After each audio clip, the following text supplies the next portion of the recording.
Coordinating conjunctions.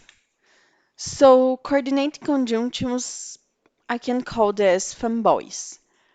So, F for, A for and, N for nor, B for but, O for are, Y for yet, and S for so.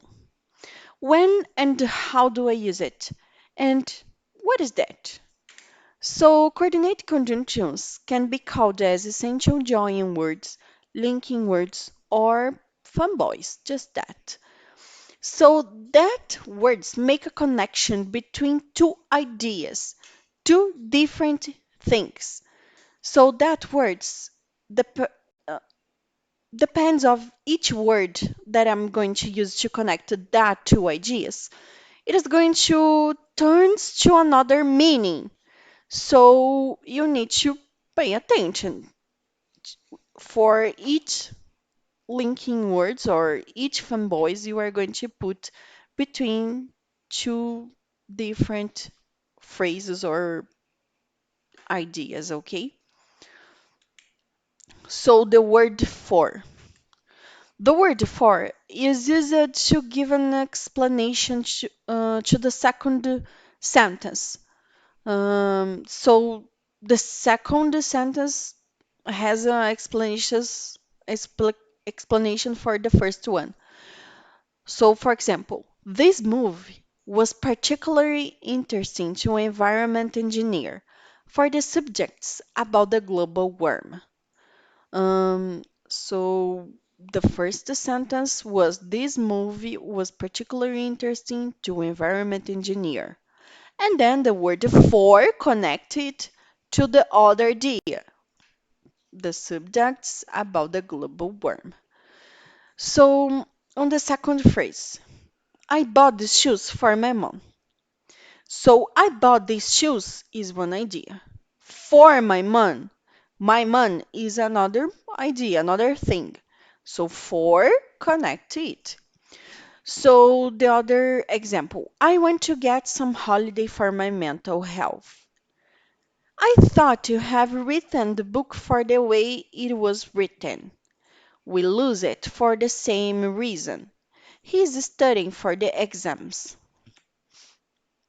The word and. The word and make an addiction for the second phrase.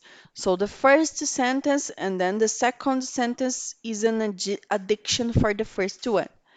So, for example, she likes coffee. It means that she likes coffee and she likes juice as well. But I don't need to rewrite the sentence, so I just put and so she likes coffee and juice. On the second example, she's a teacher and an engineer. So it means that she is a teacher and she's an engineer as well. But I don't need to rewrite the sentence. I just put on the same sentence, putting the word and to connect that two ideas. So she sings and dances. Her and her boyfriend. Him and her. She's angry and hungry. They bought a lot of things and food. So the word nor. We use the word nor to connect two negative sentences, similar to Portuguese. So when I say something negative and then I connect to another sentence negative, I'm adding two different negative sentences in a whole sentence. So, for example, I like neither pasta nor fish. I like neither fruits nor vegetables. She did neither her homework nor the test. She neither run nor does exercise. So, pay attention for that specific word because we can't put that word on a negative sentence because the word neither and nor already show for me a negative idea, so I don't need to put double negative. We can't do that. Okay? The word but.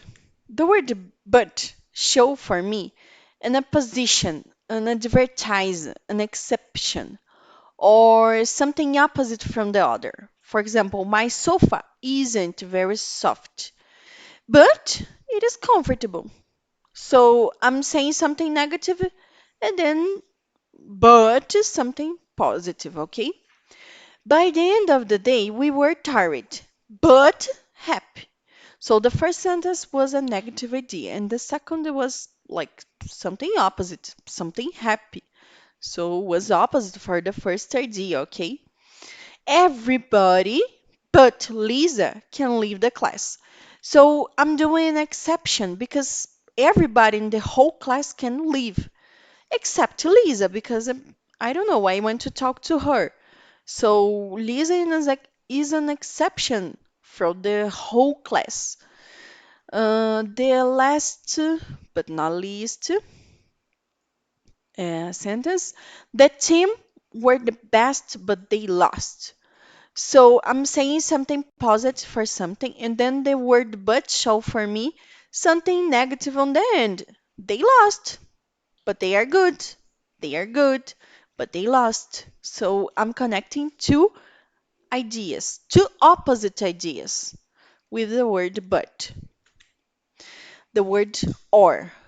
The word or show for me two options, two alternatives. So, like the first idea, you choose the first idea, the first thing, or you choose the other thing. So, for example, we can go home and watch a movie, or we can go to the cinema. You choose. So, I'm giving two options for you choose. For example, going home or going to the cinema. There are two options that I can choose. So I connect that two options with the word were. We can eat fruits or pizza. So there are two ideas here, the fruits and the pizza. So you can choose that or that. The other phrase. Have you seen or heard Lady Gaga's new song? So you are going ask something if you did that or that. I could cook some supper, or we could order a pizza, giving two options as well. We must be polite or happy. So I'm giving two options that I need to be, or polite or happy.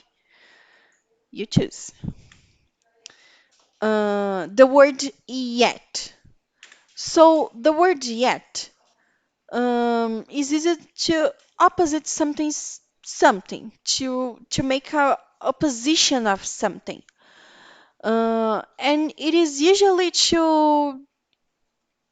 usually common to see on negative phrases. So, for example, she's intelligent, yet she's failed the exams.